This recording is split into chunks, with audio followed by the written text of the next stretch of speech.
gonna swim, bike and run. In the corner sun, we're gonna swim, bike and run.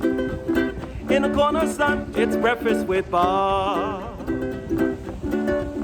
It's breakfast with Bob.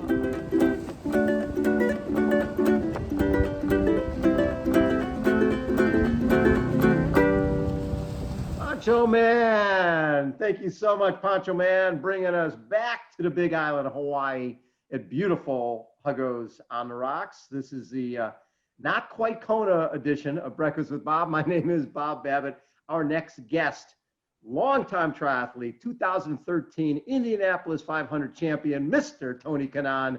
Tony, always such an honor to get to chat with you. How you doing?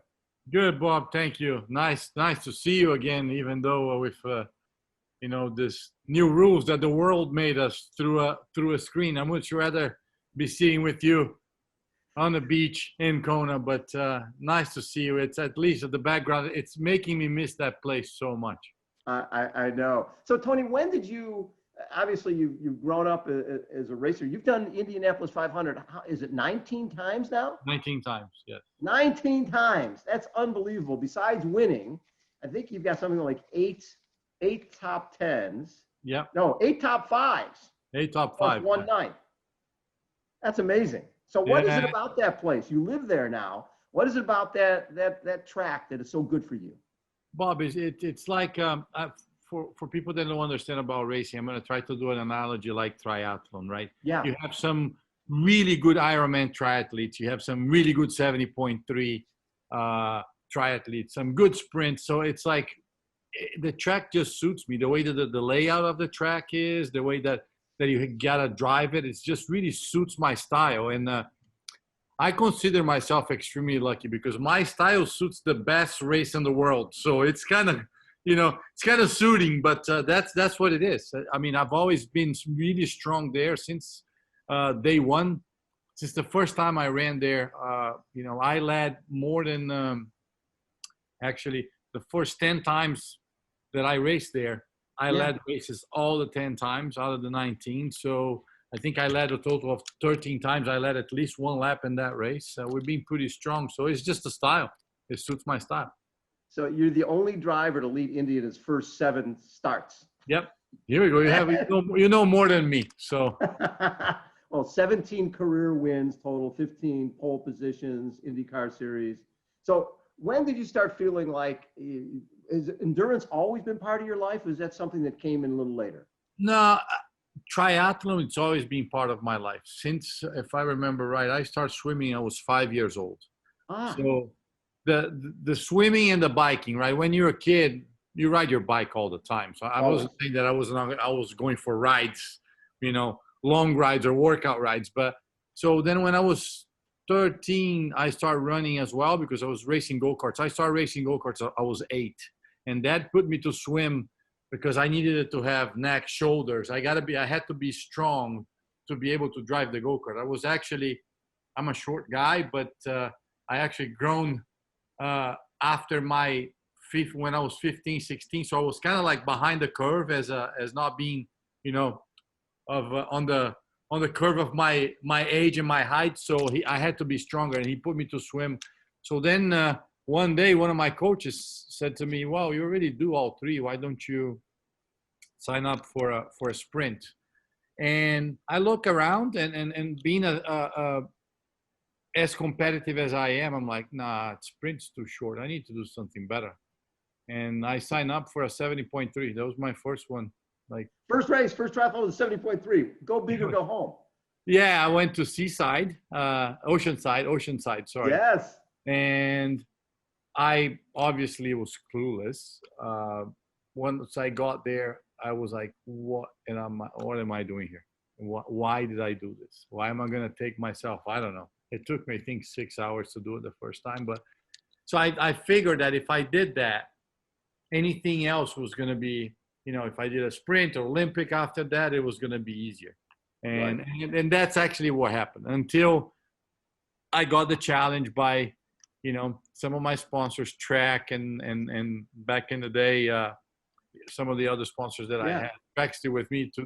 I got an invitation to do Kona in 2011, and that I mean, that is something that I thought the 70.3 was tough. Then, the Yeah. preparation for Kona.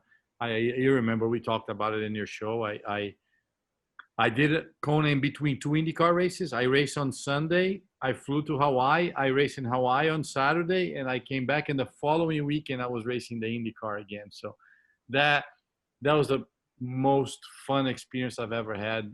I suffered a lot, but I loved it. So as a guy who has been on the biggest stage, obviously Indianapolis 500, our biggest stage is the Ironman World Championship. Talk a little bit about what it meant to be on the starting line and coming across the magical finish line.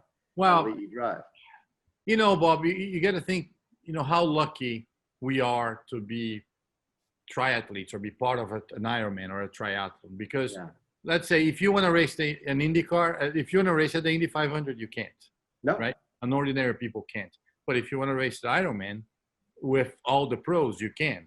So there's a path. Yeah, there's a pathway. Yeah. Exactly. I mean, obviously you got to qualify in this and that. But to me, I felt so humbled because I was participating on their Indy 500. You know what I mean? It's the toughest race. It's the most important race. So the whole atmosphere, I mean, obviously for me, it was a new thing. I'm not a professional triathlete. I'm nowhere near being, a good amateur. I mean, I just love the sport and I love to get the word out.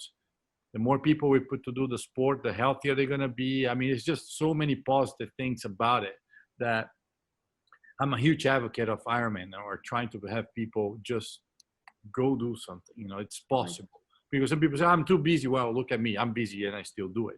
This and you make all the excuses. But I have to say, like, getting to the finish line, like he drive, with the energy of the people and crossing that line, feeling I accomplished something just me, it was as good as winning the Indy 500. I honestly felt that, the two, it's right there. It's the Indy 500 and finishing the Ironman. It was right there as far as achievements in my life. So that's how important that race was for me. I did not take it for granted a single bit. And it was awesome because in the car, you don't feel the energy of the people, right? You're winning the race. You still have your helmet on. You don't hear people. You don't hear people cheering. And the people cheering on the course, but even other athletes encouraging you during the course. I mean, those are the kind of interactions that I don't have in my racing world. Also, in a way, a race car driver, you can always blame your equipment at the end or find an excuse saying, well, the car wasn't good today or this and that. There it was just me. I mean, if I didn't do good, I mean, unless I had a bike problem, which I didn't, that was all me. So it was one of the second biggest achievement of my life. So, and then a couple of years after that, you go and you win Indy. And I think that was like your 12th start at Indy. Yeah. Had you gotten to the point where you thought, gosh, am I ever going to win this thing? Oh, 100%. I mean, I was actually very well known from the guy that probably was that was so good there is never going to win it. But I think, trying to relate a little bit to triathlon is it was the mindset of don't give up. You're good there. You just got to get your day. And then I see it with athletes like Tim O'Donnell, like, Chris Lieto back in the days, and then you name it. So guys, they're extremely capable of winning the race. They're just going to have to get the right day at the right time. But I was okay with the fact, Bob, that maybe it was not going to happen. And in that year in particular, I kind of said, you know what, I think I need to change the approach to the race. I mean, I always put a lot of pressure on myself. And I remember every year the fans were like, is this the year? Is this the year? I'm like, well, yeah, it has to be the year. Every year is the year. You know what I mean? Otherwise, there's no point of competing. And that year I said, you know what, I'm going to relax. I'm just going to do my thing. I'm going to enjoy the race. I was on the verge to think about if that was going to be my last year in IndyCar or not, if I was going to retire or not. And that changed my life because I think I took a huge monkey out of my back. And by relaxing, things came naturally. I'm not saying that was the reason, but that was one of the reasons. So, and since then, I'm still racing IndyCar 7 years later. So when you came across that, did you did you have enough of a lead where you knew going into the last lap? So what happened yeah. was, unfortunately, they had an accident on the last lap, and then we ended up on the yellow, so I won. It was one of the most competitive IndyCar races we ever done. It was the fastest one. So basically, we complete the race in a really, really fast time and pace. We had probably 68 lead changes during that race.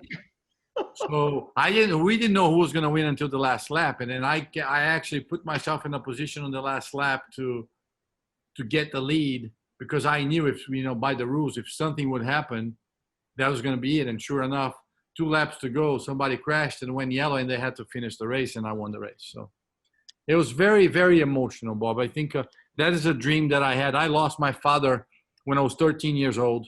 Yeah. And Dad and I, we used to watch the Indy 500 since I was like 7. There was a race. Dad never raced cars. Nobody in my family did. My dad was a huge race car fan. And then obviously lived his dream through me. Never saw me really winning a lot because he passed. I was really young. So he made me promise him, when he was really ill, he had cancer for a few years. And one of the conversations that we had during, his illness was, one day you got to win the Indy 500 for me. So that day was extremely special for me. If you guys watch the race, the race is on YouTube. I crossed the finish line and I'm pointing up saying, I told you I was going to do it. I told you I was going to do it. So it's not, there's so many things special about that win. Yeah. That apart from the win itself and the achievement, because the achievement, okay, it's a trophy. I have the trophy here the same way. It's pretty funny because in my trophy case, I have my championship trophy, my Indy 500 trophy, and actually my wife made me an Ironman, like a marble Ironman symbol with my time in Kona, which was terrible, but still, those are the big accomplishments of my life. So is that brick on your tattoo? Yep, right here. So you guys can see. How cool is that? That is really cool. So you've got the Indy 500 right there on your arm. This is basically, so what those are yep, right there. So the project is, I'm still missing. I love tattoos. I know some people don't. The way this tattoo is, it's all the big achievements in my life. So now I just finished the design of my Ironman time with the Ironman logo, and we're going to be adding that this winter. How much has the whole fitness part of your life helped the racing part of your life in terms of Bob, look, I think a triathlete? I'm actually well known of the Ironman of IndyCar, which is pretty cool. I'm 45 years old. Yeah. I'm the guy I'm the second of all time in Indy Grand Prix. I did 392 races. I've been lasting so long. The longevity, for a professional athlete, once you get in your mid 40s, you're done. You're just done, right? Yeah. I was lucky enough that I prepare myself well enough that I'm being lasting a lot longer, which we've been seeing that, right? If you go back to your generation and now the Frodeno generation, it look like they're winning things. They're a much older age. They're much faster. They're getting better. So we're kind of reducing that gap. So I'm not going to brag about, they say the 90s are the new 70s or something like that, So, but triathlon just changed my entire life as far as I'm a better race car driver because of it. Because in the race car, if you get tired, you make mistakes. If you make mistakes, you crash. Yeah. And if you crash, either you hurt yourself or you're out of the race. So I've been able to, not just physically. People don't understand. I started doing Ironmans not because of the physical aspect, because to drive the race car, I don't need to train 25 hours a week. I don't. No. I can be specific with an hour a day. I'll be more than fine between cardio and weights. So, but it was to train my mind. On an Indy 500 race, it's a 3-hour race, 3.5-hour race. And mentally, it's so draining. You got to be so focused. So then when you go do an Ironman, a guy like me, that nowadays I can do probably between 9.5, 10 hours. But when I did it in 11.5. Yeah. Being focused for 11.5 hours to finish the task, it's what trained me. So when I got to the 500 the year after, I was like, what, is this a 3-hour race? whatever, Chopped man. liver. What's the big deal? That's easy. But I mean, it changed the whole concept of my career. And then I have to say, I lasted this long because I took care of myself, obviously, but also because of triathlon. The motivation comes for the training, right? The motivation comes. I was supposed to be in Kona this year. We hadn't announced it, but I was going to race this year. Hoka got me the celebrity spot because we didn't. Right. So I was training really hard, and actually COVID hit. And once they canceled the race, then we moved to February. Now they canceled. I'm still training. So the way I see it, I gain another year to prepare, but I didn't slow down. I didn't slow down. So basically, my weeks are still 22 to 25 hours workout weeks, and I'm stronger than ever. So. How much coaching do you have different coaches for different parts of your training? So I have a strength coach for the racing, which is Fit. Is this guy's specific here in Indianapolis. It's a gym for race car drivers. And then Santiago Ascenso, which he's a pro in Brazil. You probably met him with me. Yep.